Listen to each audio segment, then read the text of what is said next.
तो एनजीकॉन academy students, और अब हम शुरू करेंगे अपनी संडे टेस्ट की डिस्कशन जो कि बना हुआ है वेक्टर्स और फोर्स एंड मोशन से। तो शुरू करते हैं अपना पहला सवाल है जी कि during a projectile motion the angle between velocity and acceleration is. तो देखिए स्टूडेंट्स, अगर मैं प्रोजेक्टाइल की बात करूं तो ये अगर हमारा लेट से प्रोजेक्टाइल है तो इस प्रोजेक्टाइल की जो एक्सेलरेशन होती है ना, वो होती है through out the motion downward. क्योंकि एक्सेलरेशन जो होती है वो सिर्फ ग्रेविटी लग रही होती है, तो acceleration through out the motion क्या होती है, डाउनवर्ड होती है और इक्वल होती है ग्रेविटेशनल एक्सेलरेशन के। तो acceleration of projectile is always downward and equal to g. तो ये बात आपको सबसे पहले पता होनी चाहिए। दूसरी बात, अगर मैं बात करूं वेलोसिटी की, जो कि इसमें दूसरा फैक्टर है, तो देखिए स्टूडेंट्स, वेलोसिटी होती है टेंजेंट टू द मोशन। तो इस पॉइंट पे वेलोसिटी इस तरह होगी, इस पॉइंट पे इस तरह होगी, इस पॉइंट पे इस तरह होगी, इस पॉइंट फिर यूं हो जाएगी, फिर इस पॉइंट पे ऐसे ऐसे और इसी तरह ये चलता रहेगा। तो यहाँ पर अगर आप देखें स्टूडेंट्स, तो एंगल हर पॉइंट पे चेंज हो रहा है। लेकिन अगर आप टॉप पे देखें तो टॉप पे क्योंकि Vx होता है तो टॉप पे एंगल 90 डिग्री के होता है। तो अगर आपसे टॉप पे पूछा जाए तो angle between velocity and acceleration is 90 degree. लेकिन अगर टॉप के अलावा और किसी भी पॉइंट पे देखा जाए तो देखिए एंगल हर पॉइंट पे वेरी कर रहा है। तो यहाँ पर हमसे टॉप का नहीं पूछा, सारे मोशन का पूछा है। तो इसका आंसर होगा changes at every instant. Option number D हमारा करेक्ट आंसर हो जाएगा। नेक्स्ट सवाल की तरफ चलते हैं कि if a is a vector and b is magnitude of vector a and c is the unit vector, then. अब देखिए स्टूडेंट्स, वेक्टर जो होता है ना, वेक्टर के पास हमेशा दो चीजें होती हैं। वेक्टर के पास एक चीज होती है मैग्नीट्यूड और दूसरी चीज होती है डायरेक्शन। तो वेक्टर इन दो चीजों से मिलकर बना होता है, ठीक है। अब क्या होता है कि डायरेक्शन के लिए ना हम यूज करते हैं यूनिट वेक्टर। यूनिट वेक्टर क्या होता है, यूनिट वेक्टर का मैग्नीट्यूड 1 होता है और उसका एक डायरेक्शन होता है। तो यूनिट वेक्टर का फायदा ये होता है कि लेट से अगर मैं 10 को मल्टीप्लाई कर दूं 1 यूनिट वेक्टर के साथ, ठीक है, तो ये क्या बन जाएगा, 10 वेक्टर बन जाएगा, ठीक है। इसी तरह अगर मैं 1000 को मल्टीप्लाई कर दूं यूनिट वेक्टर के साथ तो ये 1000 वेक्टर बन जाएगा। तो ये देखें, जब भी हम किसी चीज़ को यूनिट वेक्टर के साथ मल्टीप्लाई करते हैं तो उसका मैग्नीट्यूड नहीं चेंज होता, लेकिन वो वेक्टर में कन्वर्ट हो जाता है। तो इसी वजह से हम किसी भी वेक्टर को लिख सकते हैं। फॉर एग्जांपल, अगर मेरे पास ए वेक्टर है तो मैं ए वेक्टर को लिख सकता हूँ magnitude of A vector into a unit vector, ठीक है। तो ये आपकी वेक्टर की फॉर्म होती है। आप किसी भी वेक्टर को इस फॉर्म में लिख सकते हैं। जिस तरह कि आप लोगों ने देखा होगा 3i, तो ये 3 मैग्नीट्यूड है, i यूनिट वेक्टर है। इसी तरह आपने देखा होगा 4n, तो ये 4 मैग्नीट्यूड है और n यूनिट वेक्टर है। तो अब यहां पर हमें कहा है कि a वेक्टर है, b उसका मैग्नीट्यूड है और c जो है वो हमारा यूनिट वेक्टर है। तो देखें, वेक्टर जो होता है ये वेक्टर है, ये मैग्नीट्यूड है और ये यूनिट वेक्टर है। तो इसको हम इस तरह से लिख सकते हैं। तो ये हो जाएगा a is equal to B C. Option number C इसका करेक्ट ऑप्शन है। नेक्स्ट सवाल है कि which of the following bodies when thrown या drop from the same height will hit the ground with maximum velocity, ठीक है। यहां पर एक चीज देखने की है कि सारे ऑप्शंस में 100 मीटर दिया हुआ है, तो ये 100 मीटर वाला हाइट वाला जो इसके अंदर फैक्टर है ना, वो खत्म हो जाएगा, ठीक है। अच्छा, अब क्या है जी कि ड्रॉप्ड वर्सेस थ्रोन को देखते हैं। ड्रॉप्ड का मतलब होता है स्टूडेंट्स कि आपकी इनिशियल वेलोसिटी जो है वो 0 है, और थ्रोन का मतलब होता है कि आपकी इनिशियल वेलोसिटी 0 नहीं है, आपने किसी ना किसी उसे इनिशियल वेलोसिटी से थ्रो किया। ड्रॉप में क्या होता है स्टूडेंट्स कि जब आपकी इनिशियल वेलोसिटी 0 होती है तो बॉडी फॉल करती है और उसकी एक्सेलरेशन इक्वल होती है प्लस जी के। और थ्रोन में क्या होता है कि आपकी बॉडी को आप थ्रो करते हैं।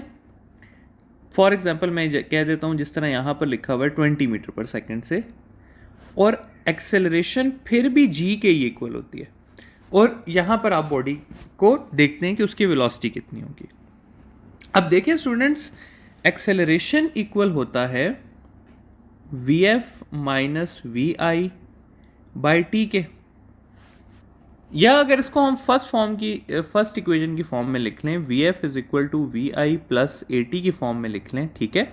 तो ए और ए को हम कांस्टेंट कर देते हैं, तो V F will be directly proportional to V I, यानी कि जितनी ज़्यादा इनिशियल वेलोसिटी होगी उतनी ही ज़्यादा फाइनल वेलोसिटी भी होगी।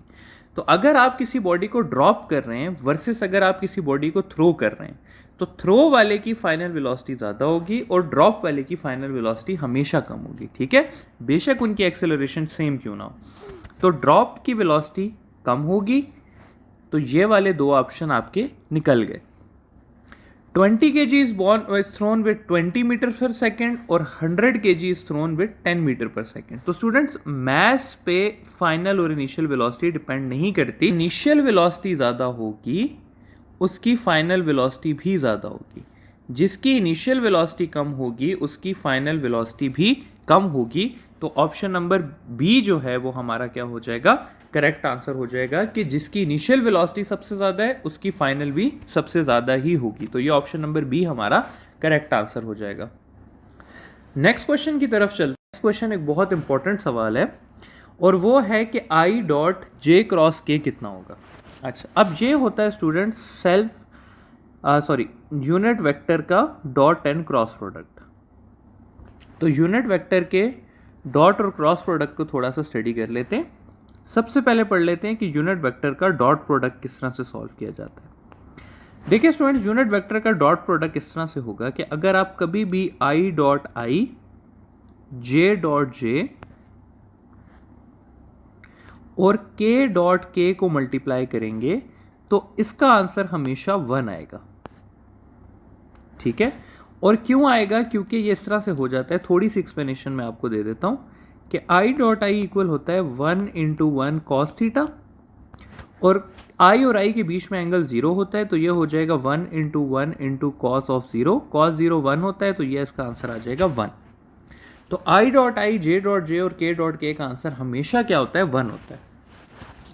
इसी तरह अगर मैं I dot J, J dot के या के डॉट आई करूंगा तो इसका आंसर हमेशा होता है 0। अच्छा जी, इसका आंसर क्यों 0 होता है, थोड़ी सी इसकी एक्सप्लेनेशन देख लेते हैं।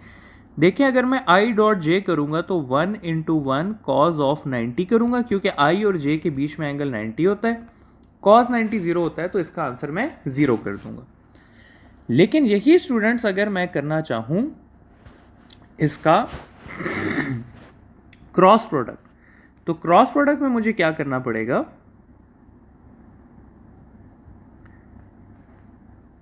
क्रॉस प्रोडक्ट में स्टूडेंट्स ये बात आपने याद रखनी है कि अगर मैं आई क्रॉस आई, जे क्रॉस जे और के क्रॉस के करूंगा तो इनका आंसर 0 आएगा, ठीक है।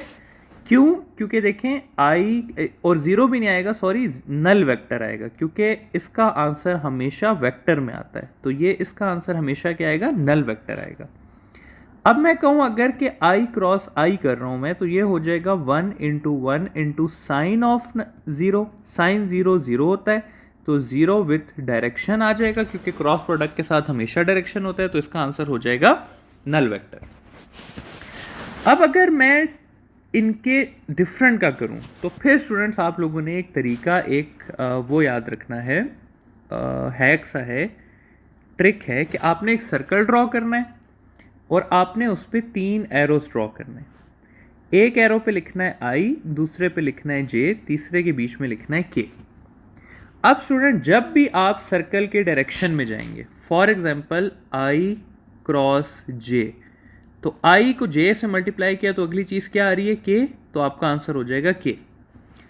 फिर अगर आपने किया जे क्रॉस के, तो जे और के को क्रॉस करके अगली चीज़ क्या आई, आई आई, तो आपका आंसर आई हो जाएगा। इसी तरह अगर आपने किया के क्रॉस आई, तो अगली चीज़ क्या आ रही है, जे आ रही है, तो ये जे हो जाएगा।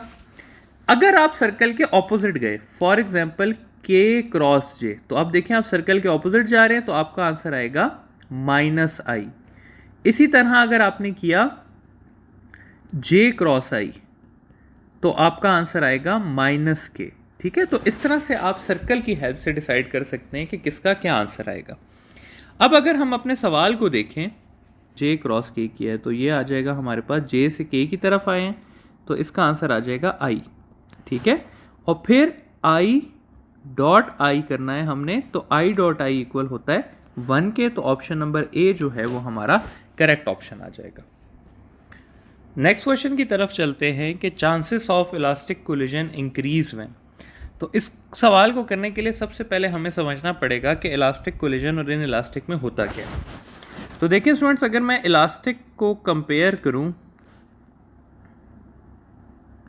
इन इलास्टिक के साथ, तो इन दोनों में फ़र्क ये होता है कि अगर मैं बात करूं law of conservation of kinetic energy की, तो इलास्टिक कोलिजन में ये ओबे होता है और इन इलास्टिक में ये ओबे नहीं होता। इन इलास्टिक में ये ओबे क्यों नहीं होता? क्योंकि इसमें जो काइनेटिक एनर्जी होती है वो कन्वर्ट हो जाती है साउंड में, हीट में, फ्रिक्शन की वजह से, लाइट में, एक्सेट्रा। तो अगर आप चाहते हैं कि कोलिजन इलास्टिक हो, तो हम चाहते हैं कि इसकी काइनेटिक एनर्जी कन्वर्ट ना हो साउंड में। ठीक है, तो साउंड में ना होने का मतलब यह है कि कोलिजन क्या हो, आपकी साइलेंट हो और फ्रिक्शनलेस हो। तो एक तो कोलिजन साइलेंट होनी चाहिए, दूसरी क्या है कि वो हेड ऑन होनी चाहिए। हेड ऑन होने का मतलब यह होता है कि दो बॉल्स बिल्कुल इस तरह से टकराएं। क्यों? क्योंकि इसकी वजह से पॉइंट ऑफ कांटेक्ट कम होता है, और जितना ज़्यादा पॉइंट ऑफ कांटेक्ट कम होता है उतनी कम फ्रिक्शन होती है, उतनी कम हीट जनरेट होती है। तो हम चाहते हैं कि 1 वाला पॉइंट भी हो और 2 वाला भी हो। तो जब ये दोनों होते हैं तो chances of elastic collision increase करते हैं। तो बोथ ए एंड बी इसका करेक्ट आंसर हो जाएगा। नेक्स्ट सवाल है जी कि if magnitude of vector A is equal to magnitude of vector B and their resultant is also equal to their magnitude, then angle between A B is. तो देखिए student, सबसे पहले तो मैं आप लोगों को ये प्रॉपर मेथड से सिखा देता हूँ और फिर मैं आप लोगों को ये भी सिखा देता हूँ कि ये दूसरे तरीके से क्या होता है। अच्छा, इसमें यह कहा गया है कि आर, ए और बी वेक्टर का मैग्नीट्यूड इक्वल है, तो एंगल फाइंड करेंगे क्या होगा। तो जब भी हमें एंगल रैंडम फाइंड करना होता है तो हम कहते हैं R square is equal to A square plus B square plus 2ab cos of theta. अब ये सारे एक ही चीज़ के इक्वल हैं, तो मैं इन सब की जगह लिख दूंगा R square plus R square plus R square plus 2r square cos of theta. यहाँ पर अगर मैं लिखूँ तो ये हो सकता है R square 2r square plus 2r square cos of theta. ये 2r उधर चला जाएगा तो इसका आंसर आ जाएगा -r square is equal to 2r square cos theta. ये r के साथ कट जाएगा और थीटा आ जाएगा cos inverse -1/2 which is equal to 120 degree. तो एक तो ये मेथड है जो कि आप न्यूमेरिकली फाइंड कर सकते हैं कि एंगल कितना होगा। लेकिन देखें स्टूडेंट्स, इस सवाल को आप इस तरह भी कर सकते हैं कि अगर दो वेक्टर्स के बीच में 120 डिग्री एंगल हो, ये हमारा वेक्टर ए हो गया, ये हमारा वेक्टर बी हो गया। एंगल हमेशा टेल्स के बीच में मेजर किया जाता है। अब अगर इन दोनों वेक्टर्स को मैं हेड टू टेल रूल से ऐड करूंगा तो क्या होगा कि ये ए वेक्टर आ जाएगा, दूसरा वेक्टर इस तरह से है, तो जो रिजल्टेंट आ जाएगा हमारा वो इस तरह से आ जाएगा। ये हमारा रिजल्टेंट हो जाएगा, ये ए वेक्टर, ये बी वेक्टर। तो देखिए ये एक इक्विलेटरल ट्रायंगल बन जाएगा। तो इक्विलेटरल ट्रायंगल का हमेशा तीनों साइड्स इक्वल होती हैं, तो इस तरह से भी आप इसको फाइंड कर सकते थे अगर आप ड्रॉ कर लेते तो बहरहाल ये दो तरीके, और ये एक बहुत कॉमन क्वेश्चन है एंट्री टेस्ट का जो कि आप लोगों को आना चाहिए कि जब भी रिजल्टेंट और बाकी दोनों वेक्टर्स का मैग्नीट्यूड इक्वल होगा तो एंगल हमेशा 120 डिग्री होगा। तो सॉल्व किए बगैर भी ये क्वेश्चंस आप लोगों को याद होने चाहिए। अगले सवाल की तरफ चलते हैं कि if momentum of a body is increase by 100% the percentage increase in kinetic energy. तो मोमेंटम कितना हो जाएगा? तो पहले वो 100 था, अभी उसको मैंने 100% इंक्रीज कर दिया, तो आंसर कितना आ गया? 200% आ गया। अब मैंने फाइंड करनी है काइनेटिक एनर्जी। तो 200% स्टूडेंट्स इक्वल होता है 2 टाइम्स के। ठीक है, तो अगर मैं काइनेटिक एनर्जी फाइंड करूं तो काइनेटिक एनर्जी इक्वल हो जाएगी p² by 2m। यहाँ पर क्या होगा कि मैं p की जगह 2 टाइम्स लगा दूंगा तो ये 2 का स्क्वायर हो जाएगा। 2 का स्क्वायर होता है हमारे पास 4 टाइम्स। अब स्टूडेंट इससे हमारे पास 3 किस्म के सवाल आ सकते हैं। सबसे पहला आ सकता है कि काइनेटिक एनर्जी कितने टाइम्स हो गई। तो काइनेटिक एनर्जी कितने टाइम्स हो गई? 4 टाइम्स। काइनेटिक एनर्जी की न्यू परसेंटेज कितनी है? तो वो है 4 टाइम्स इज इक्वल टू 400%। और काइनेटिक एनर्जी में इंक्रीज कितना आया है? तो स्टूडेंट्स हर चीज़ शुरू होती है 100% से, अभी वो हो गई है 400%, तो इंक्रीज कितना आया है? 300% आया है। तो ऑप्शन हो जाएगा 300%, ऑप्शन नंबर सी। नेक्स्ट सवाल की तरफ चलते हैं और सवाल है कि if vector A is this and vector B is this then dot product of two vectors. अच्छा, ये सवाल स्टूडेंट्स मैंने आप लोगों को इसलिए दिया है ताकि आप लोगों को डॉट प्रोडक्ट सॉल्व करना आ जाए कि किस तरह से करते हैं। ठीक है, बहुत ईजी मेथड है। डॉट प्रोडक्ट में क्या होता है कि हम सिंपली ए डॉट बी लिखते हैं, ए के साथ ए की वैल्यूज लिखते हैं, जैसे कि यहाँ पर 3i plus 4j plus 5k है, और बी के साथ बी का लिखते हैं, जैसे कि 3i plus 2j minus 2k है। और सिंपली क्या करते हैं कि i को i से मल्टीप्लाई कर देते हैं। जहाँ i को i से मल्टीप्लाई कर दिया 3 इंटू 3, और i को रिमूव कर देते हैं क्योंकि i डॉट i 1 होता है। फिर प्लस डाला, फिर हमने क्या किया, 4 को 2 से मल्टीप्लाई कर दिया, यानी कि j को j से मल्टीप्लाई कर दिया, तो 4 इंटू 2 आ गया और j ख़त्म हो गया। और फाइनली हमने 5 को 2 से मल्टीप्लाई कर दिया, तो 5 इंटू माइनस 2 हो जाएगा। तो इसका रिजल्टेंट क्या आएगा मेरे पास? 3 इंटू 3 9 प्लस 4 इंटू 2 8 और माइनस 10, तो 17 माइनस 10 7 इसका आंसर आ जाएगा।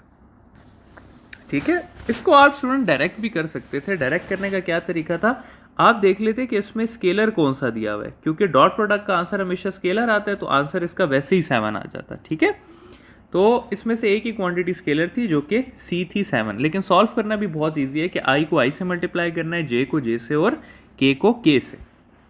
नेक्स्ट सवाल है जी कि which of the following statement is correct? When ever a force is applied momentum always changes. तो ये वाली बात ठीक है स्टूडेंट्स, क्योंकि फोर्स इक्वल होती है डेल्टा पी बाई टी के। तो जब भी फोर्स लगेगी डेल्टा पी जीरो कभी भी नहीं हो सकता, डेल्टा पी हमेशा नॉन जीरो होगा। तो force is applied, momentum always changes. Momentum only changes when force is applied parallel, नहीं, ये बात गलत है। Momentum can not change when force is applied perpendicular, तो ऐसा भी नहीं है स्टूडेंट्स। देखें, सेंट्रीपिटल फोर्स की अगर मैं बात करूं तो सेंट्रीपिटल फोर्स हमेशा मोमेंटम के परपेंडिकुलरली अप्लाई होती है। तो जब भी परपेंडिकुलरली अप्लाई होती है तो मोमेंटम का डायरेक्शन चेंज होता है। तो जो फोर्स परपेंडिकुलर अप्लाई हो रही होती है वो डायरेक्शन को चेंज कर रही होती है ऑफ मोमेंटम। तो बेसिकली हर किस्म की फोर्स ही मोमेंटम को चेंज करती है। तो ये जो फर्स्ट स्टेटमेंट है ये हमारे पास करेक्ट है, बाकी दोनों गलत है। तो ये हो गया जी हमारे पास हमारा ऑप्शन नंबर ए। नेक्स्ट सवाल की तरफ चलते हैं, मैग्नीट्यूड ऑफ वेक्टर मीन्स। तो ये स्टूडेंट्स एक बहुत कॉमन मिसकॉन्सेप्शन है कि मैग्नीट्यूड सिर्फ नंबर होता है, जबकि ऐसा नहीं होता। ठीक है, वेक्टर क्वांटिटी के पास जो मैग्नीट्यूड और डायरेक्शन होता है तो उस मैग्नीट्यूड में दोनों चीज़ें शामिल होती हैं, नंबर भी और यूनिट भी। तो magnitude of a vector means number and unit. ये हो गया C option, number and unit. अगले सवाल की तरफ चलते हैं कि when a force acts on a body, magnitude of velocity. ठीक है, तो स्टूडेंट्स ये डिपेंड करता है कि फोर्स किस तरह से लग रही है। फॉर एग्जांपल अगर बॉडी इस तरफ जा रही है, ये बॉडी की वेलोसिटी का डायरेक्शन है, तो फोर्स इधर लगती है तो इसकी वेलोसिटी इंक्रीज होती है। ठीक है, वेलोसिटी के मैग्नीट्यूड की यहां पे बात हो रही है। अगर वेलोसिटी इस तरफ है और फोर्स इस तरफ लगती है तो फिर आपके पास वेलोसिटी डिक्रीज होती है। अगर वेलोसिटी इस तरफ है और फोर्स इधर लगती है, जिसको हम सेंट्रीपिटल फोर्स कहते हैं, तो वेलोसिटी का मैग्नीट्यूड सेम रहता है और सिर्फ वेलोसिटी का डायरेक्शन चेंज होता है। तो देखिए फोर्स के लगने से वेलोसिटी इंक्रीज भी हो सकती है, डिक्रीज भी हो सकती है, और उसका मैग्नीट्यूड सेम भी रह सकता है। तो ऑल ऑफ दीज जो है वो क्या है, इसका करेक्ट आंसर है। अच्छा जी, नेक्स्ट सवाल है कि which of the following option is correct for dot product of two vectors. अच्छा, अब ये चीज़ ज़रा सी स्टूडेंट देख लें कि क्रॉस और डॉट प्रोडक्ट में कम्यूटेटिव प्रॉपर्टी कैसे फॉलो होती है। तो अगर मैं डॉट प्रोडक्ट की बात करूं तो डॉट प्रोडक्ट का स्टूडेंट सिंपल है कि डॉट प्रोडक्ट में कम्यूटेटिव प्रॉपर्टी फॉलो होती है, यानी कि A dot B is equal to B dot A, यानी कि A B cos theta find करें या B A cos theta find करें, दोनों का सेम ही आंसर आता है। लेकिन अगर मैं बात कर लूं क्रॉस प्रोडक्ट की, तो स्टूडेंट्स क्रॉस प्रोडक्ट में थोड़ा सा चेंज हो जाता है। कैसे चेंज हो जाता है? क्रॉस प्रोडक्ट में students A cross B is not equal to B cross A, बल्कि इस तरह लिखा जाता है कि A cross B is equal to minus B cross A. उसका रीजन ये होता है कि अगर मैं पहले वाले को देखूं तो ए क्रॉस बी का आंसर आ जाएगा A B sine theta N, और बी क्रॉस ए का आंसर आ जाएगा बी ए साइन थीटा और एन। और ये एन और ये एन एक दूसरे के ऑपोजिट होते हैं, ठीक है, तो इसलिए ये अनइक्वल होता है। लेकिन अगर मैंने इन्हें इक्वल करना है तो मैं इसके साथ माइनस लगा दूंगा और ये मेरे पास करेक्ट हो जाएगा। लेकिन अगर सिर्फ मैग्नीट्यूड की बात हुई हो तो magnitude of A cross B is equal to magnitude of B cross A, ठीक है। तो ये कम्यूटेटिव प्रॉपर्टी दोनों फॉलो करते हैं। ये वाली बात गलत है, ये वाली बात क्रॉस प्रोडक्ट के लिए ठीक है। तो ऑप्शन नंबर ए जो है वो हमारा करेक्ट ऑप्शन हो जाएगा। नेक्स्ट सवाल है जी कि the angles of projection of a projectile at an angles 45 plus theta and 45 minus theta, the horizontal range are R1 and R2 respectively, R1 over R2 will B.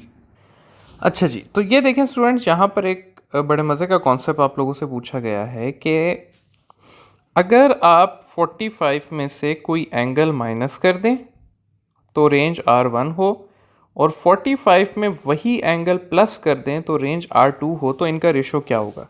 देखिए हम ना consider कर लेते हैं 30, कोई भी रैंडम चीज़, फॉर एग्जांपल मैं कह देता हूँ 30 को मैं 15 कंसिडर कर लेता हूँ। कोई भी रैंडम एंगल कंसिडर करें, आंसर सेम ही आएगा।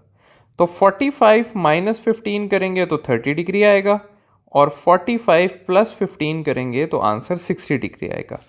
और 60 और 30 जो हैं वो हमारे पास कॉम्प्लीमेंट्री एंगल्स होंगे। तो कॉम्प्लीमेंट्री एंगल्स का जो वो होती है, रेंज होती है, वो सेम होगी, यानी कि R1 will be equal to R2। तो ये वो बेसिक पॉइंट्स हैं जो कि हमें पता होने चाहिए, ठीक है। अब R1 और R2 इक्वल होंगे तो R1 ओवर R2 का आंसर आएगा 1। तो अब हमें इनमें से ऐसा ऑप्शन देखना है जिसका आंसर 1 आए, तो वो है हमारा ऑप्शन नंबर ए। क्यों? क्योंकि साइन 2 45 हो जाएगा, साइन आ जाएगा 90, साइन 90 इक्वल होता है 1 के, तो 1 जो है वो इसका करेक्ट ऑप्शन आ जाएगा, या मैं कह सकता हूँ A1। अच्छा जी, नेक्स्ट सवाल है कि if A cross B is equal to A dot B then angle between A and B vectors is. अच्छा, अब ये देखने की बात है स्टूडेंट्स कि यहाँ पर ये जो ब्रैकेट्स लगी हुई है ना, ये बहुत इंपॉर्टेंट है, क्योंकि यहाँ पर हमें बोला हुआ है कि magnitude of A cross B is equal to magnitude of A dot B, ठीक है। तो ये बात आप लोगों ने ख्याल करनी है कि ये A cross B can never be equal to B cross A, क्योंकि A क्रॉस B वेक्टर है और A डॉट B स्केलर है, लेकिन मैग्नीट्यूड इनका इक्वल हो सकता है। कब हो सकता है? A क्रॉस B के मैग्नीट्यूड को मैं लिख सकता हूँ A B sine theta, A dot B को मैं लिख सकता हूँ ए बी कॉस थीटा। ये ए बी और ए बी आपस में कट जाएंगे, यानी कि 1 आ जाएगा। तो sine theta over cos theta की वैल्यू आ जाएगी 1, या इसको मैं लिख सकता हूँ tan इनवर्स 1 थीटा की वैल्यू आ जाएगी। तो theta is equal to tan inverse 1 which is equal to 45 degree. तो 45 डिग्री पे क्रॉस प्रोडक्ट का और डॉट प्रोडक्ट का मैग्नीट्यूड का सेम आंसर आता है। इसको आप लोग इस तरह से भी कर सकते थे कि साइन थीटा और कॉस थीटा इक्वल ही कब होते हैं, जब आपके पास एंगल कितना हो, 45 डिग्री हो। तो इसको इस तरह से भी सॉल्व किया जा सकता था, ठीक है। नेक्स्ट सवाल है जी कि if a body is drop from a certain height h after a time t, it's height from the ground is given by the equation. तो स्टूडेंट देखें, अगर एक बॉडी को हम ड्रॉप करें और मैं कहूँ कि ये जो है ये h है, कैपिटल H है फ्रॉम ग्राउंड। अभी लेट से बॉडी इधर आ गई है, मैं इस हाइट को कह देता हूँ h1, इस हाइट को मैं कह देता हूँ h2। तो बेसिकली हमसे h2 पूछा गया है कितना होगा। तो स्टूडेंट्स h2 इक्वल होता है h माइनस h1 के, और h1 को फाइंड करने के लिए हम क्या कर सकते हैं, सेकेंड इक्वेशन लगा सकते हैं, s is equal to V I T plus half A T square. यहाँ पर s की जगह h है, वी आई ज़ीरो है, तो ये बच जाएगा h is equal to half G T square, ठीक है। अब ये वाली वैल्यू जब मैं इस इक्वेशन में डालूंगा तो मेरे पास हाइट बच जाएगी h is equal to height from sorry ये h2 था ना, हाँ, तो height from ground is equal to h minus half G T square. तो ये एक सिंपल सा सवाल था, तो ये हो जाएगा हमारे पास ऑप्शन नंबर बी। नेक्स्ट सवाल की तरफ चलते हैं कि a vector has a coordinates of 3i minus 4j then vector lies in. तो स्टूडेंट ये बहुत आसान सा सवाल है। देखिए, अगर मैं बात करूं 4 कोऑर्डिनेट्स की, तो इसमें हमारे पास x भी पॉजिटिव है, y भी पॉजिटिव है, ये फर्स्ट क्वाड्रेंट है। सेकंड में जाऊं तो इसमें x नेगेटिव है, y पॉजिटिव है। थर्ड में जाऊं तो x भी नेगेटिव है, y भी नेगेटिव है। और फोर्थ में जाऊं तो x जो है वो पॉजिटिव है और y क्या है, नेगेटिव है। तो अब अगर मैं देखूं 3i माइनस 4j को, तो ये प्लस 3i है, यानी कि x एक्सिस हमारा पॉजिटिव है, और माइनस 4j है, यानी कि y एक्सिस जो है हमारा वो नेगेटिव है। तो ये कौन सा क्वाड्रेंट आ रहा है, ये हमारे पास फोर्थ क्वाड्रेंट आ रहा है जिसमें x पॉजिटिव है और y नेगेटिव है। तो इसका आंसर हो जाएगा fourth quadrant, option number D. Next सवाल की तरफ चलते हैं कि when a uniform force acts on a body it will move with. तो स्टूडेंट ये बात आप लोग याद रख लें, ठीक है, कि जब भी फोर्स आपके पास ज़ीरो होगी तो एक्सेलरेशन आपके पास ज़ीरो होगी और वेलोसिटी आपकी यूनिफॉर्म होगी। जब भी फोर्स आपके पास यूनिफॉर्म होगी तो एक्सेलरेशन भी आपकी यूनिफॉर्म होगी और वेलोसिटी आपकी वेरिएबल होगी। लेकिन वो किस तरह की वेरिएबल होगी, यूनिफॉर्मली वेरिएबल होगी, ठीक है। तो वो यूनिफॉर्मली वेरी कर रही होगी। और थर्ड याद रख लें कि जब भी आपकी फोर्स वेरिएबल होगी तो उसकी एक्सेलरेशन भी वेरिएबल होगी और उसकी वेलोसिटी भी वेरिएबल होगी। लेकिन कैसे वेरिएबल होगी, वेरिएबली वेरिएबल होगी, ठीक है। तो यहां पर अब हमसे सवाल पूछा हुआ है कि uniform force acts on a body, तो it will move with. Uniform velocity नहीं हो सकता क्योंकि ये सिर्फ तब होता है जब फोर्स जीरो हो। वेरिएबल एक्सेलरेशन नहीं हो सकती क्योंकि फोर्स यूनिफॉर्म है तो एक्सेलरेशन भी यूनिफॉर्म होगी। वेरिएबल वेलोसिटी होगी क्योंकि देखें जब एक्सेलरेशन यूनिफॉर्म होगी तो वेलोसिटी क्या होगी, वेरिएबल होगी। तो ऑप्शन बी इसका करेक्ट आंसर आ जाएगा। Which of the following statements is incorrect during unit vector. तो स्टूडेंट यूनिट वेक्टर का मैग्नीट्यूड 1 होता है, ये वाली बात ठीक है। Unit vector assign a direction to a scalar quantity, ये बात भी ठीक है, ये अभी हम पिछले एक दो एमसीक्यू पहले कर चुके हैं। Unit vector is always perpendicular to surface, तो ये वाली बात स्टूडेंट्स गलत है।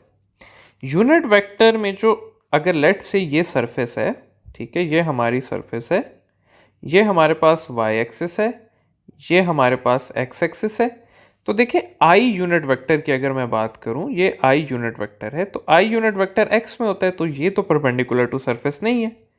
इसी तरह वाई यूनिट वेक्टर यानी कि जे की बात करूं तो ये भी परपेंडिकुलर टू सरफेस नहीं है। सिर्फ अगर मैं नॉर्मल वेक्टर की बात करूं या जे की बात करूं तो वो परपेंडिकुलर टू सरफेस है, ठीक है, तो unit vector is not always perpendicular to surface, it can be on the surface as well. तो ये वाली बात जो है ये इनकरेक्ट हो जाएगी, ऑप्शन सी इनकरेक्ट है। नेक्स्ट सवाल है कि body cover a distance equal to 6i plus 8j, magnitude of displacement is equal to. तो स्टूडेंट्स ये बहुत सिंपल सा सवाल है। देखें, जब भी आपको वेक्टर दिया होगा इस फॉर्म में कि a vector is equal to X I square, sorry X I plus Y J की फॉर्म में दिया होगा, तो देखें बेसिकली आपको एक्स एक्सिस इस तरह और वाई एक्सिस इस तरह दिया हुआ है, तो ये जो होगा ये इसका रिजल्टेंट होगा। तो रिजल्टेंट फाइंड करने के लिए हम सिंपली क्या करेंगे, हम सिंपली पाइथागोरस थ्योरम अप्लाई करेंगे कि आई स्क्वायर प्लस वाई स्क्वायर पे जो चीज़ दी हुई है वो आपका आंसर हो जाएगा। जैसे कि इस केस में अगर मैंने वेक्टर का रिजल्टेंट फाइंड करना है मैग्नीट्यूड, तो सिंपली मैं क्या करूँगा, 6 का स्क्वायर प्लस 8 का स्क्वायर, तो ये हो जाएगा मेरे पास 36 plus 64 which is equal to under root 100, under root 100 is 10। तो ऑप्शन नंबर बी जो है वो हमारा करेक्ट आंसर आ जाएगा। बहरहाल सिंपली अगर कभी भी आपको यूनिट वेक्टर दिए हो और आपसे मैग्नीट्यूड पूछा हो तो आप क्या लगाएंगे, पाइथागोरस थ्योरम लगाएंगे मैग्नीट्यूड के लिए, which is equal to I का एक्स आई स्क्वायर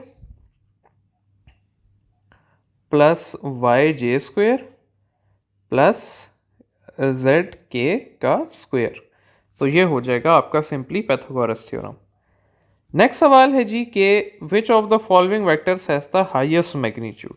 तो अभी हमने डिस्कस किया कि मैग्नीट्यूड फाइंड करने के लिए क्या करते हैं, सिंपली पाइथागोरस थ्योरम लगाते हैं। तो 3 का स्क्वायर प्लस 4 का स्क्वायर मैं करूंगा तो ये मेरे पास आ जाएगा 5। 6 और 8 का करूंगा तो 6 स्क्वायर प्लस माइनस का फायदा ही नहीं है क्योंकि माइनस हमेशा स्क्वायर होके प्लस ही हो जाता है। 9 और 12 का करूंगा तो 9 स्क्वायर प्लस 12 का स्क्वायर 15 आ जाएगा और 1 और 1 का 1 ही आएगा। ठीक है, तो इसका आंसर सबसे ज़्यादा क्या आ रहा है, 9 और 12 का आ रहा है मैग्नीट्यूड। तो ऑप्शन नंबर सी जो है वो हमारा करेक्ट ऑप्शन हो जाएगा। नेक्स्ट सवाल है जी कि slope of velocity time graph is zero when it has. ठीक है, तो वेलोसिटी टाइम ग्राफ की जीरो स्लोप कब होती है। सबसे पहले यह समझने की बात है कि ये अगर दो ग्राफ्स हैं तो एक की स्लोप ये है दूसरे की ये है, तो इनमें से ये जो है स्टूडेंट्स ये यूनिफॉर्म स्लोप है, ये जिसको हम स्ट्रेट लाइन कहते हैं, ये जो है ये जीरो स्लोप है। तो अगर ये वेलोसिटी टाइम कर्व है तो इसकी स्लोप बता रही है एक्सेलरेशन, तो बेसिकली इस बॉडी के पास एक्सेलरेशन जीरो है। और अगर एक्सेलरेशन जीरो होती है तो वेलोसिटी क्या होती है, यूनिफॉर्म होती है। तो क्या इसके पास यूनिफॉर्म वेलोसिटी है, यस, इंक्रीजिंग हो नहीं सकती, डिक्रीजिंग हो नहीं सकती, और यूनिफॉर्म एक्सेलरेशन भी नहीं हो सकता क्योंकि ये यूनिफॉर्म एक्सेलरेशन का ग्राफ है। ठीक है, तो इस वजह से अगर एक बॉडी की जीरो स्लोप है वेलोसिटी टाइम कर्व की तो उसकी वेलोसिटी यूनिफॉर्म है, उसकी एक्सेलरेशन यूनिफॉर्म नहीं है। अगला सवाल है जी कि फॉर एन आइसोलेटेड सिस्टम। तो स्टूडेंट आइसोलेटेड सिस्टम की डेफिनेशन क्या है कि for an isolated system external force must be zero. ठीक है, तो इसका आंसर है कि एक्सटर्नल फोर्स जीरो होगी, क्योंकि अगर इंटरनल फोर्स जीरो हो गई तो बॉडीज कोलाइड कैसे करेंगे आपस में। ठीक है, तो इंटरनल सिस्टम के अंदर जो फोर्सेज हैं उनसे हमारा कोई लेना देना नहीं है, हमारे ये है रूल कि एक्सटर्नली आपने कोई फोर्स अप्लाई नहीं करनी। नेक्स्ट सवाल है जी कि body start from rest and move with the uniform acceleration of 2 metre पर second, the distance covered between third and second is. अच्छा, अब ये बात आप लोगों ने याद रखनी है। देखिए स्टूडेंट, वैसे ना हम सबको अब ये वाली बात बड़े अच्छे तरीके से पता है कि S N is equal to V I plus half A 2n-1 formula हम यूज़ करते हैं distance covered for nth second के लिए। ठीक है, लेकिन अब इसमें n की वैल्यू कैसे डिसाइड करनी है। देखिए अगर तो सिर्फ थर्ड इंटरवल लिखा होता तो हम डायरेक्टली 3 की वैल्यू डाल देते, अगर सेकंड इंटरवल लिखा होता तो हम वैल्यू 2 डाल देते। यहां पर लिखा हुआ है बिटवीन सेकंड एंड थर्ड, तो ये देखें स्टूडेंट्स, अगर मैं कहता हूं कि एक बॉडी 0 से स्टार्ट हुई है, ठीक है, तो ये 0 सेकेंड हो गया, ये 1 सेकेंड हो गया, ये 2 सेकेंड हो गया और ये 3 सेकेंड हो गया। तो 0 से 1 तक आपका फर्स्ट सेकेंड है, 1 से 2 तक आपका सेकेंड है और 2 से 3 तक आपका थर्ड सेकंड है। तो आप हमेशा वो वाला सेकंड यूज करते हैं जो कि बाद में लिखा होता है, जैसे कि सेकंड और थर्ड के बीच आपका थर्ड सेकंड आएगा।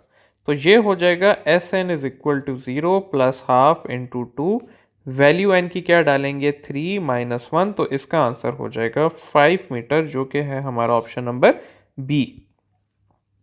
नेक्स्ट सवाल है कि the rate of change of momentum in a body can be measured in unit.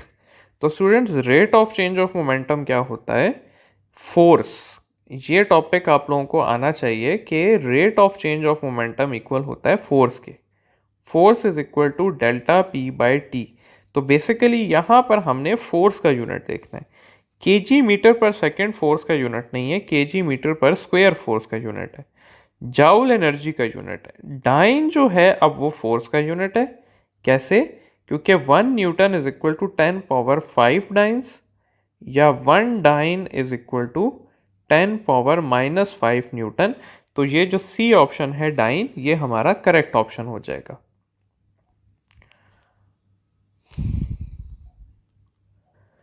Next सवाल की तरफ आते हैं कि projectile is launched at 60 degree to the horizontal with energy E, assuming that air resistance is negligible, what will be the potential energy of the projectile when it reaches the highest point. ठीक है, तो अब क्या है जी students के, अगर मैं बात करूं कि ये प्रोजेक्टाइल है मेरे पास और ये ऊपर गया है, यहाँ पर इसका एंगल है 60 डिग्री, तो टॉप पे इसकी जो पोटेंशियल एनर्जी है वो कितनी होगी। ठीक है, बेसिकली ये सवाल है। तो स्टूडेंट, पोटेंशियल एनर्जी का सिंपल सा फॉर्मूला है हमारे पास कि सबसे पहले हम फाइंड कर लेते हैं काइनेटिक एनर्जी। तो काइनेटिक एनर्जी होती है total energy cos square theta. Kinetic energy है टॉप की बात कर रहा हूं मैं, तो ये हो जाएगा एनर्जी कॉस स्क्वायर 60। तो कॉस 60 होता है हाफ, तो ये हो जाएगा एनर्जी इंटू 1/2 का square which is equal to 1/4 of total energy. Potential energy equal होती है at top energy minus kinetic energy, तो ये हो जाएगा energy minus 1/4 of energy which is equal to 3/4 of total energy. तो 3/4 ऑफ टोटल एनर्जी इसका correct answer आ जाएगा। नेक्स्ट सवाल की तरफ चलते हैं और वो है कि a man throws a ball vertically upward in a compartment of a decelerated train, the ball will fall. अब इसके ना स्टूडेंट्स 3 सवाल आ सकते हैं। सबसे पहले आ सकता है यूनिफॉर्म वेलोसिटी का, कि अगर यूनिफॉर्म वेलोसिटी से क्या फेंका है तो क्या होगा, एक्सेलरेटेड वेलोसिटी का और डीसेलरेटेड का। तो देखें स्टूडेंट्स, अगर एक बंदा आगे की तरफ जा रहा है और वो बॉल फेंकता है यूनिफॉर्म वेलोसिटी से, तो पर्सन की वेलोसिटी और बॉल की वेलोसिटी इक्वल होगी, जिस वजह से वो इन हैंड फॉलो करेगा। मतलब जिधर उसने बॉल फेंकी होगी वो वापस उसके हाथ में गिर जाएगी। अगर बंदा एक्सेलरेट कर रहा है और वो बॉल फेंकता है, तो बॉल की वेलोसिटी वही होगी जिससे उसको ड्रॉप किया होगा, लेकिन पर्सन की वेलोसिटी जो है वो ज़्यादा हो जाएगी क्योंकि वो एक्सेलरेट कर जाएगा और बॉल पीछे रह जाएगी, पर्सन आगे निकल जाएगा, तो वो होगा फॉल बिहाइंड। और अगर पर्सन डीसेलरेट कर रहा है तो क्या होगा कि जब वो बॉल फेंकेगा तो बॉल की वेलोसिटी वो होगी जो पर्सन की होगी, लेकिन पर्सन क्योंकि स्लो हो जाएगा तो बॉल की वेलोसिटी ज़्यादा हो जाएगी, जिस वजह से वो आगे फॉल कर जाएगी। तो इसका आंसर होगा फॉल इन फ्रंट। तो यहां पर हमसे डीसेलरेटेड ट्रेन का पूछा है, तो इसका आंसर होगा fall in front of him. अगला सवाल है कि basketball is thrown upward along a parabolic path, its velocity at top of the motion is equal to. तो स्टूडेंट्स, ये बहुत आसान सा सवाल है। ठीक है, कि अगर हम बात करें थ्रू आउट द मोशन की, प्रोजेक्टाइल की बात हो रही है, तो बॉटम पे वेलोसिटी मैक्सिमम होती है दोनों पॉइंट्स पे, और टॉप पे जो है वो वेलोसिटी मिनिमम होती है, और सिर्फ क्या होती है, एक्स कंपोनेंट में होती है। तो टॉप पे एक तो वेलोसिटी मिनिमम होती है और दूसरा किसके इक्वल होती है, वी एक्स या v cos थीटा के इक्वल होती है, तो ये हो जाएगा हमारे पास कि टॉप पे प्रोजेक्टाइल की वेलोसिटी मिनिमम होती है और किसके इक्वल होती है, vx के इक्वल होती है। यहीं पे मैं आपको थोड़ी सी और इंफॉर्मेशन देना चाहता हूं कि अगर मैं x और y एक्सिस को डिवाइड कर दूं तो x एक्सिस पे प्रोजेक्टाइल पे कोई फोर्स नहीं लगती, इसलिए x एक्सिस की कोई एक्सेलरेशन भी नहीं होगी और इसलिए x एक्सिस की वेलोसिटी कांस्टेंट रहती है। यानी कि अगर यहाँ पर बॉडी की x एक्सिस की वेलोसिटी 5 मीटर पर सेकंड है तो यहाँ पर भी 5 होगी, यहाँ पर भी 5 होगी, इधर भी 5 होगी, इधर भी 5 होगी और गिरते वक्त भी 5 ही होगी। यानी कि x एक्सिस की velocity through out the motion क्या रहती है, सेम रहती है। y एक्सिस की वेलोसिटी के साथ ऐसा नहीं होता। y एक्सिस पे क्योंकि ग्रेविटी लग रही होती है तो उसकी एक्सेलरेशन इक्वल होती है प्लस माइनस जी के और वेलोसिटी उसकी वेरिएबल होती है, ऊपर जाते हुए डिक्रीज करती है, टॉप पे वी वाई जीरो हो जाती है और नीचे आते हुए वेलोसिटी वाई एक्सिस की इंक्रीज करती है। तो ये कुछ इंफॉर्मेशंस हैं जो आपको प्रोजेक्टाइल के बारे में पता होनी चाहिए। नेक्स्ट सवाल है हमारे पास कि a body is thrown vertically upwards and it attains a height h। If time to reach height h2 is t1 and time to reach height h by 2 is t2 then we can say that। अच्छा, statement थोड़ी confusing है, सवाल बहुत आसान है। सवाल ये है कि अगर मैं एक बॉडी को ऊपर फेंकता हूँ और मैं इसके मोशन को दो उसमें डिवाइड कर देता हूँ हाफ में, ये हमारा फर्स्ट h/2 है और ये हमारा सेकंड h/2 है। इसमें हमारा टाइम 1 लग रहा है, इसमें हमारा टाइम 2 लग रहा है, तो टाइम 1 और टाइम 2 के बीच में क्या रिलेशन होगा। अब देखिए स्टूडेंट, जब आप बॉल को ऊपर फेंकते हैं तो वो बॉल डीसेलरेट होती है। डीसेलरेट होने का मतलब है कि फर्स्ट इंटरवल में उसकी वेलोसिटी ज़्यादा होगी, बाद वाले इंटरवल में उसकी वेलोसिटी कम होगी। तो फर्स्ट इंटरवल में क्योंकि वेलोसिटी ज़्यादा होती है तो उसमें टाइम कम लगेगा और सेकेंड इंटरवल में क्योंकि वेलोसिटी कम होती है तो उसका टाइम ज़्यादा लगेगा। तो ये हो जाएगा हमारे पास t1 is less than t2। Option number C जो है वो हमारा करेक्ट ऑप्शन हो जाएगा। नेक्स्ट है जी कि a body first covers 10 meter east then turns around and cover 6 meter in west direction. Total time taken by the body is 8 second, average speed of the body. तो student, अब ये सवाल क्यों गलत होता है ये मैं आप लोगों को समझा देता हूँ। एवरेज स्पीड का फॉर्मूला होता है total distance by total time.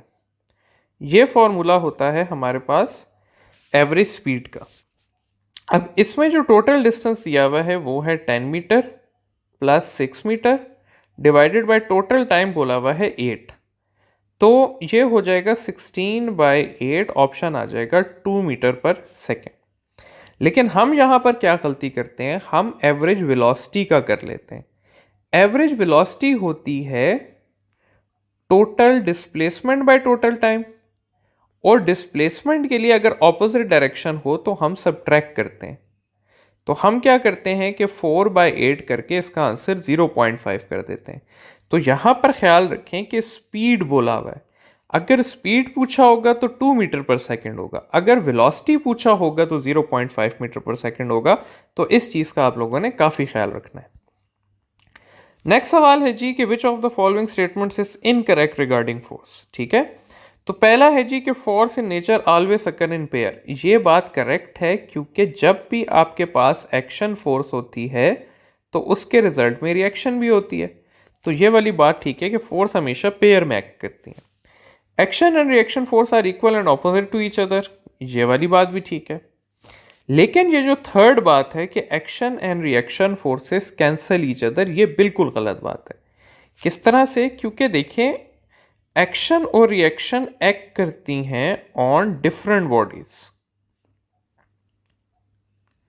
अगर लेट से एक बॉडी ये है दूसरी बॉडी ये है, आप इस पे 10 न्यूटन लगाते हैं और इस पे 10 न्यूटन लगाते हैं, तो ये दोनों फोर्सेस इक्वल भी हैं ऑपोजिट भी हैं, लेकिन ये कभी भी कैंसिल नहीं कर सकती।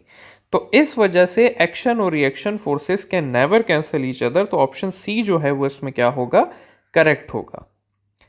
अगला सवाल है कि if distance time graph of a body is a straight line non zero slope, what can be set about the path of a body. अच्छा जी, अब क्या है जी कि डिस्टेंस टाइम ग्राफ की अगर मैं बात करूं तो डिस्टेंस अच्छा, ये है जी डिस्टेंस टाइम ग्राफ। तो डिस्टेंस टाइम ग्राफ की स्लोप हमें बताएगी uniform velocity, sorry uniform speed, क्योंकि ये डिस्टेंस टाइम ग्राफ है, ठीक है। तो ये हमें स्पीड बताएगा, डिस्प्लेसमेंट नहीं बताएगा। अब अगर ये मैं कहूँ कि बॉडी इस तरह जा रही है स्ट्रेट लाइन में और ये 5 मीटर पर सेकंड है स्पीड, यहाँ पर भी 5 मीटर पर सेकंड है, तो ये भी करेक्ट है। अगर बॉडी कर्व पाथ में जा रही है और उसकी स्पीड हर पॉइंट पे 5 मीटर पर सेकंड है, तो तब भी उसका यही ग्राफ बनेगा। तो ये नहीं बता सकता कि बॉडी स्ट्रेट पाथ में जा रही है या कर्व में जा रही है, ये दोनों में जा सकती है, तो ऑप्शन सी इसका करेक्ट ऑप्शन होगा। लेकिन अगर इसी सवाल में डिस्टेंस की जगह डिस्प्लेसमेंट लिखा होता तो फिर ये बन जाता ग्राफ यूनिफॉर्म। अगर लेट से कि ये डिस्प्लेसमेंट होती तो ये ग्राफ बन जाता यूनिफॉर्म वेलोसिटी का, और यूनिफॉर्म वेलोसिटी के लिए शर्त है कि body must be in a straight line, तो ये हो जाता स्ट्रेट लाइन, ठीक है। तो यूनिफॉर्म स्पीड का अगर ग्राफ है तो हमें नहीं पता पाथ क्या है, यूनिफॉर्म वेलोसिटी का अगर ग्राफ है तो बॉडी की स्ट्रेट लाइन ही होगी। तो ये आपको दो फर्क करने आने चाहिए। नेक्स्ट है जी के force is acting opposite to displacement of a body, direction of velocity is in. तो स्टूडेंट सिंपल सी बात है कि डायरेक्शन ऑफ, अगर ये बॉडी के मोशन का डायरेक्शन है तो डिस्प्लेसमेंट भी हमेशा मोशन के डायरेक्शन में होगी और वेलोसिटी भी हमेशा मोशन के ही डायरेक्शन में होगी। एक्सेलरेशन और फोर्स का डायरेक्शन चेंज हो सकता है, लेकिन डिस्प्लेसमेंट, वेलोसिटी और मोमेंटम ये हमेशा in the direction of motion होते हैं। तो ये in the direction of displacement आ जाएगा। ऑप्शन नंबर ए जो है वो इसका करेक्ट आंसर हो जाएगा। नेक्स्ट सवाल है जी कि two bodies of masses 3 kg and 2 kg are stuck together and force of 10 newton acts on them, the acceleration of 2 kg mass will be. ये स्टूडेंट्स एक बहुत कॉमन सवाल है एंट्री टेस्ट का, ठीक है। तो इसमें यह है कि 3 kg की बॉडी है और 2 kg की बॉडी है और दोनों स्टक हैं और इन पे फोर्स लगती है 10 न्यूटन की, तो एक्सेलरेशन कितनी होगी? तो स्टूडेंट एक्सेलरेशन इक्वल होती है F/m के, और दोनों मैसेस की सेम ही एक्सेलरेशन होगी। तो ये हो जाएगा 10 डिवाइडेड बाई 2 प्लस 3 5, तो 10/5 equal to 2 metre per second square. तो चाहे आपसे 3 की पूछी हो इसकी भी 2 मीटर पर सेकेंड स्क्वेयर होगी, चाहे आपसे 2 मीटर की पूछी हो इसकी भी 2 मीटर पर सेकेंड स्क्वेयर होगी, जो कि हमारा ऑप्शन नंबर सी बनता है। नेक्स्ट है जी कि according to law of conservation of momentum recoil velocity of gun is. तो देखिए according to law of conservation of momentum, momentum of gun will be equal to momentum of bullet, यानी कि mass of gun and velocity of gun is equal to mass of bullet velocity of bullet, या velocity of gun is equal to mass of bullet velocity of bullet by velocity of gun, sorry mass of gun. तो velocity of gun का मास of gun के साथ inverse relation है, यानी कि mass of gun ज़्यादा होता है तो वेलोसिटी ऑफ गन कम होगी, ठीक है। तो velocity of gun will be less than that of fired bullet, क्योंकि उसका मास ज़्यादा होता है, और velocity of bullet will be more क्योंकि उसका मास कम होता है। तो हमें इनके प्रोडक्ट को इक्वल करना है, इनकी वेलोसिटीज़ को इक्वल नहीं करना। नेक्स्ट है जी के A 100 kg traveling mass at 50 meter per second has brakes that can exert a maximum force of 100 Newton. If it applies the brake, how much distance will it cover to come to rest? इस सवाल में student सबसे पहले हम acceleration find कर लेंगे। तो F is equal to होता है ma, तो A हो जाएगा F/m। F है यहाँ पर 100 न्यूटन, m है यहाँ पर 100 kg, तो ये कैंसिल होके आ जाएगा 1 kg। अब हमें क्या करना है कि डिस्टेंस फाइंड करना है। तो डिस्टेंस इक्वल हो जाएगा हमारे पास 2as is equal to vf square minus vi square. ये हो जाएगा 2 - 1 क्योंकि डिसलेरेशन है, और इनटू डिस्टेंस हमारे पास हो जाएगा फाइंड करना है, और ये हो जाएगा हमारे पास 0 - 50 का स्क्वेयर। तो डिस्टेंस हमारे पास आ जाएगा यहाँ पर 50 का स्क्वायर हो जाएगा 2500 डिवाइडेड बाय 2, तो ये हो जाएगा 1250 मीटर, जो कि है हमारा ऑप्शन नंबर सी। तो यहाँ पर आगे जी हम के एक बहुत इजी सा सवाल है कि correct equation for range of projectile is. तो स्टूडेंट्स रेंज ऑफ प्रोजेक्टाइल का फॉर्मूला होता है V I square sine 2θ/g। Height of projectile का फॉर्मूला होता है V I square sine square θ/g 2g। और टाइम ऑफ फ्लाइट का formula होता है 2vi साइन θ/g। तो ये हो गया जी कि रेंज ऑफ प्रोजेक्टाइल का इसमें से फॉर्मूला है V I square sine 2θ/g। तो ये हो गया स्टूडेंट्स हमारा फर्स्ट संडे टेस्ट की डिस्कशन एंड होपफुली आपको काफ़ी चीज़ें समझ आ गई होंगी। अब मिलेंगे इंशाल्लाह अपने नेक्स्ट संडे टेस्ट के साथ।